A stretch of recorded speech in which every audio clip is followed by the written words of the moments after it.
Okay. It's been driving me crazy ever since I shot the first video, and I have to come clean with you.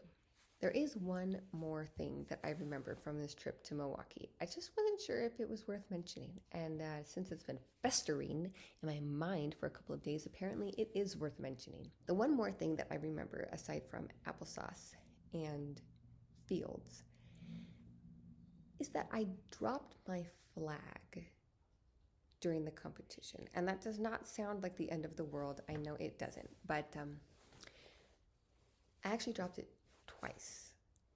It was the only time in 5 seasons worth of being on color guard that I ever dropped a flag in competition or an exhibition. Dropping a piece of equipment, you're immediately out of the running for first place. And I don't think any of us really thought we were going to get first place, but we thought we were good enough that maybe we could place somewhere. In fact, that photo I had shown you before was taken directly after our performance. We came running out of the gym with our equipment, and there were people there saying, "Okay, hand me your stuff, go take a picture." And we all crowded up in there, and we're all hot and sweaty, and that's why everyone there looks all disheveled, and they're smiling all nice and big, and I wasn't smiling very big. I was pumped full of lots of pharmaceuticals, and my brain wasn't functioning properly, and I wasn't really even all there, hence the fact that I only have 3 memories from this whole weekend trip that I took with an entire squad. You know what I'm saying? As it turns out, pharmaceuticals really can impair you. I think, duh. But I didn't know then. I was young. So I didn't even know until years later, like I said, that had been what had affected my performance during that weekend. And not even everybody on the squad knew what had happened, but I did. So we were there, and we obviously didn't win. And later on, we come home, we all sit together in the band room to watch the videotape of our competition. And so everybody gets to see in real time me dropping twice and being the only person who even made any visible mistakes during the competition. I don't feel like this was a soul-changing experience. I didn't learn any big life lessons or anything like that. But when I see people being in situations where they have created mass disappointment, I really feel for them. I know what that feeling is like, not just from this one experience, but it is highlighted pretty well in this experience. I feel like usually when someone experiences this mass disappointment, it's usually psychosomatic. Okay, that's my opinion.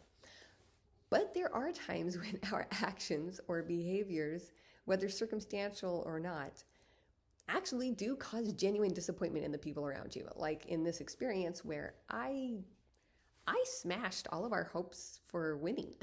I could blame it on the medicine, and I would. I mean, the fact that I had never ever dropped in any other performance, whether competition or exhibition, that sounds as pretty good evidence, but nobody cares. Nobody cares that I'd never dropped anywhere else, because dropping then and there at that point in time smashed all of their hopes for why we had traveled across the country. I am grateful for that because it became embedded in my mind. I see that feeling reflected in other people, and every time I see it, I know exactly what that's like. I've heard people quote the scriptures that say, "Judge not that ye be not judged." And that's all good. But a more accurate translation, actually, of the original text is, "See that ye judge righteously, for how you judge others is how you will be judged." That's the more accurate translation of the actual scriptural text. Wow, my lisp is really shining strong right now. So, like I said, even though it wasn't like this big life-changing experience, it's still a negative experience, which in the long run actually makes it a good experience, because bad experiences in the long run are actually some of the best ones for you. So that sucks, but it is what it is. And they help you to judge not others. Nope. They help you to judge others more righteously. I really just feel like I had to correct that, because I lied, and I'm not a liar. I said I only remembered 2 things, but the truth is I remembered 3 things, and this was the 3rd thing. And it's just it seems like kind of a sad thing, but it's also an honest thing, and being honest is always the best policy. Truth eternal, truth divine. Have a good day.